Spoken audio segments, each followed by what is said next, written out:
Dumšs cilvēks atzīst savu problēmu, bet atsakās to mainīt. Tā saka Bībele. Viņš vēlas, lai citi to atrisina viņa vietā. Kādam citam būtu tas jāskārto. Nevaino pasauli vai cilvēkus, kas ir tavā pasaulē. Uzņemies atbildību par savu pašu mieru un sāc jautāt Dievam, ko es varu darīt šajā situācijā. Ļaujiet man atgādināt to, ko teicu pašā sākumā. Uzraksti visu, ko tu dari.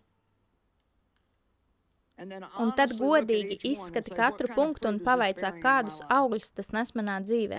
Un vēl labāk pavaicā sev, kāds ir tavs motīvs, kāpēc tu to dari. Ja tu to dari tikai tāpēc, lai kādu citu padarītu laimīgu, zini, ko es esmu sapratusi? Es kādu savas dzīves daļu esmu dzīvojusi tā. Mēs apmeklējām vienu draudzi, un es gribēju tikt pievienot kādai konkrētai cilvēku grupai. Un, lai to izdarītu, man vajadzēja iegūt labvēlību no vienas konkrētas sievietes. Un, lai to iegūtu, man bija jādara viss, ko viņa grib. Un ziniet, ko es sapratu? Kad lietas sāka kļūt nopietnas, izrādījās, ka es viņai patiesībā nemaz nerūpēju.